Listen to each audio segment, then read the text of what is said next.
One Christmas was so much like another. In those years around the sea-town corner now, out of all sound except the distant speaking of the voices I sometimes hear a moment before sleep, that I can never remember whether it snowed for 6 days and 6 nights when I was 12, or whether it snowed for 12 days and 12 nights when I was 6. All the Christmases rolled down towards the two-tongued sea, like a cold and headlong moon bundling down the sky that was our street. And they stop at the rim of the ice-edged, fish-freezing waves, and I plunge my hands in the snow and bring out whatever I can find. In goes my hand into the wool-white bell-tongued ball of holidays resting at the rim of the carol-singing sea, and out come Mrs. Prothero and the fireman. It was on the afternoon of the day of Christmas Eve, and I was in Mrs. Prothero's garden, waiting for cats, with her son Jim. It was snowing. It was always snowing at Christmas. December, in my memory, is white as Lapland, although there were no reindeers. But there were cats, patient, cold and callous, our hands wrapped in socks. We waited to snowball the cats. Sleek and long as jaguars and horrible whiskered, spitting and snarling, they would slide and sidle over the white back garden walls, and the lynx-eyed hunters, Jim and I, fur-capped and moccasin trappers from Hudson Bay off Mumbles Road, would hurl our deadly snowballs at the green of their eyes. The wise cats never appeared. We were so still, Eskimo-footed Arctic marksmen in the muffling silence of the eternal snows, eternal ever since Wednesday, that we never heard Mrs. Prothero's first cry from her igloo at the bottom of the garden, or, if we heard it at all, it was to us like the far-off challenge of our enemy and prey, the neighbour's polar cat. But soon the voice grew louder. "Fire!" cried Mrs. Prothero, and she beat the dinner gong. And we ran down the garden with the snowballs in our arms towards the house, and smoke, indeed, was pouring out of the dining room, and the gong was bombulating, and Mrs. Prothero was announcing ruin like a town crier in Pompeii. This was better than all the cats in Wales standing on the wall in a row. We bounded into the house, laden with snowballs, and stopped at the open door of the smoke-filled room. Something was burning, all right.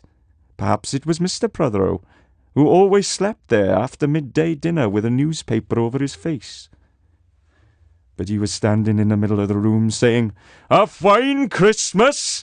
and smacking at the smoke with a slipper. "Call the fire brigade!" cried Mrs. Prothero as she beat the gong. "They won't be here," said Mr. Prothero. "It's Christmas." There was no fire to be seen. Only clouds of smoke, and Mr. Prothero standing in the middle of them, waving his slipper as though he were conducting. "Do something," he said, and we threw all our snowballs into the smoke. I think we missed Mr. Prothero, and ran out of the house to the telephone box. "Let's call the police as well," Jim said. "And the ambulance." "And Ernie Jenkins. He likes fires." And soon the fire engine came, and 3 tall men in helmets brought a hose into the house, and Mr. Prothero got out just in time before they turned it on. Nobody could have had a noisier Christmas Eve. And when the firemen turned off their hose and were standing in the wet, smoky room, Jim's aunt, Miss Prothero, came downstairs and peered in at them. Jim and I waited, very quietly, to hear what she would say to them. She said the right thing, always. She looked at the 3 tall firemen in their shining helmets, standing among the smoke and cinders and dissolving snowballs, and she said, "Would you like anything to read?"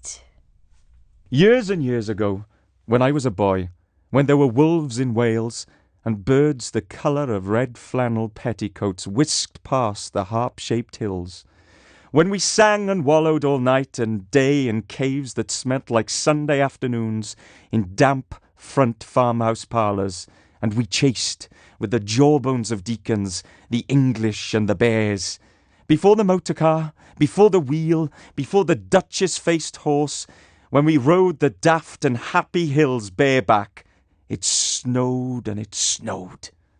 But here a small boy says, It snowed last year too. I made a snowman and my brother knocked it down and I knocked my brother down and then we had tea. But that was not the same snow, I say.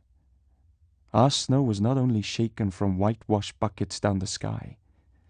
It came shoaling out of the ground and swam and drifted out of the arms and hands and bodies of the trees. Snow grew overnight on the roofs of the houses like a pure and grandfather moss, minutely ivied the walls and settled on the postman, opening the gate like a dumb, numb thunderstorm of white, torn Christmas cards. Were there postmen then too? With sprinkling eyes and wind-cherried noses, on spread frozen feet they crunched up to the doors and mittened on them manfully. But all that the children could hear was a ringing of bells. You mean that the postman went rat-a-tat-tat and the doors rang? I mean that the bells the children could hear were inside them. I only hear thunder sometimes, never bells. There were church bells too. Inside them? No. In the bat-black, snow-white belfries, tugged by bishops and storks. And they rang their tidings over the bandaged town, over the frozen foam of the powder and ice-cream hills, over the crackling sea. It seemed that all the churches boomed for joy under my window, and the weathercocks crew for Christmas on our fence. Get back to the postmen. They were just ordinary postmen, fond of walking and dogs and Christmas and the snow. They knocked on the doors with blue knuckles. Ours has got a black knocker. And then they stood on the white welcome mat in the little drifted porches and huffed and puffed, making ghosts with their breath, and jogged from foot to foot like small boys wanting to go out. And then the presents? And then the presents, after the Christmas box. And the cold postman, with a rose on his button nose, tingled down the tea-tray slithered run of the chilly, glinting hill. He went in his ice-bound boots like a man on fishmonger slabs. He wagged his bag like a frozen camel's hump, dizzily turned the corner on one foot, and, by God, he was gone. Get back to the presents. There were the useful presents, engulfing mufflers of the old coach days, and mittens made for giant sloths, zebra scarves of a substance like silky gum that could be tug-o-war down to the galoshes, blinding tam-o'-shanters like patchwork tea-cozies, and bunny-suited busbies and balaclavas for victims of head-shrinking tribes, from aunts who always wore wool next to the skin there, where moustached and rasping vests that made you wonder why the aunts had any skin left at all. And once I had a little crocheted nose bag from an aunt now, alas, no longer whinnying with us.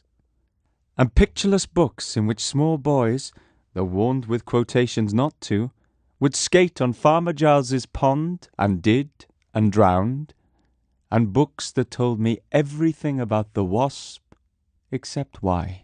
Go on to the useless presents. Bags of moist and many-coloured jelly babies, and a folded flag, and a false nose, and a tram conductor's cap, and a machine that punched tickets and rang a bell. Never a catapult. Once, by mistake that no one could explain, a little hatchet, and a celluloid duck that made, when you pressed it, a most unduck-like sound, a mewing moo that an ambitious cat might make who wished to be a cow, and a painting book in which I could make the grass, the trees, the sea, and the animals any colour I pleased. And still the dazzling sky-blue sheep are grazing in the red field under the rainbow-billed and pea-green birds. Hard-boileds, toffee, fudge and all sorts, crunches, cracknels, humbugs, glaciers, marzipan, and butter Welsh for the Welsh, and troops of bright tin soldiers who, if they could not fight, could always run, and snakes and families and happy ladders, and easy hobby games for little engineers, complete with instructions. Oh, easy for Leonardo, and a whistle to make the dogs bark, to wake up the old man next door, to make him beat on the wall with his stick to shake our picture off the wall. And a packet of cigarettes.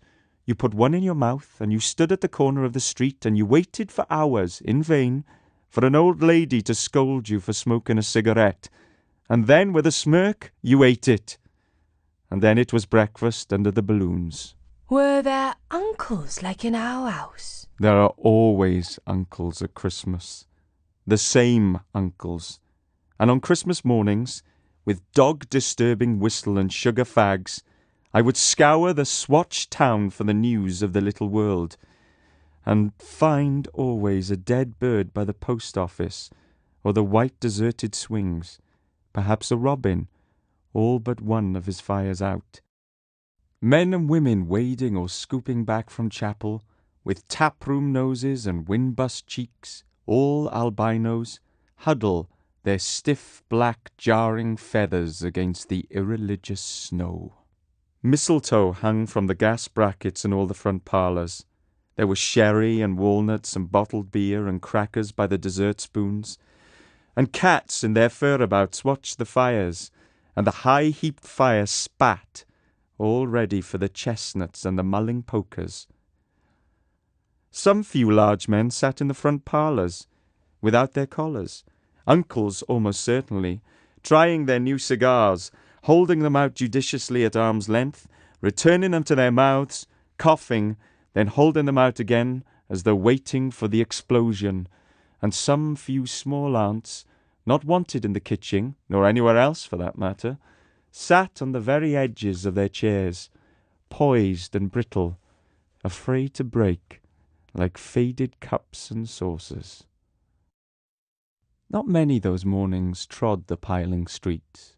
An old man always, fawn-bowlered, yellow-gloved, and, at this time of year with spats of snow, would take his constitutional to the white bowling green and back, as he would take it wet or fire on Christmas Day or Doomsday. Sometimes 2 hale young men, with big pipes blazing, no overcoats and wind-blown scarves, would trudge, unspeaking, down to the forlorn sea, to work up an appetite, to blow away the fumes, who knows, to walk into the waves until nothing of them was left but the 2 curling smoke clouds of their inextinguishable briars. Then I would be slapdashing home, the gravy smell of the dinners of others, the bird smell, the brandy, pudding, and mince, coiling up to my nostrils when out of a snow-clogged side lane would come a boy the spit of myself, with a pink-tipped cigarette and the violet past of a black eye, cocky as a bullfinch, leering all to himself. I hated him on sight and sound, and would be about to put my dog whistle to my lips and blow him off the face of Christmas, when suddenly he, with a violent wink, put his whistle to his lips and blew so stridently, so high, so exquisitely loud, that gobbling faces, their cheeks bulged with goose, would press against their tinselled windows, the whole length of the white echoing street. For dinner we had turkey and blazing pudding, and after dinner the uncles sat in front of the fire, loosened all buttons, put their large moist hands over their watch chains, groaned a little, and slept. Mothers, aunts, and sisters scuttled to and fro, bearing tureens. Aunt Bessie, who had already been frightened twice by a clockwork mouse, whimpered at the sideboard and had some elderberry wine. The dog was sick. Auntie Dosey had to have 3 aspirins, but Aunt Hannah, who liked port, stood in the middle of the snowbound backyard, singing like a big-bosomed thrush. I would blow up balloons to see how big they would blow up to, and then, when they burst, which they all did, the uncles jumped and rumbled. In the rich and heavy afternoon, the uncles breathing like dolphins and the snow descending, I would sit among festoons and Chinese lanterns and nibble dates and try to make a model man-o'-war, following the instructions for little engineers, and produce what might be mistaken for a sea-going tram-car. Or I would go out, my bright new boots squeaking, into the white world, onto the seaward hill, to call on Jim and Dan and Jack, and to pad through the still streets, leaving huge deep footprints on the hidden pavements. I bet people will think there's been hippos. What would you do if you saw a hippo coming down our street? I'd go like this. Bang! I'd throw him over the railings and roll him down the hill, and then I'd tickle him under the ear and he'd wag his tail. What would you do if you saw 2 hippos?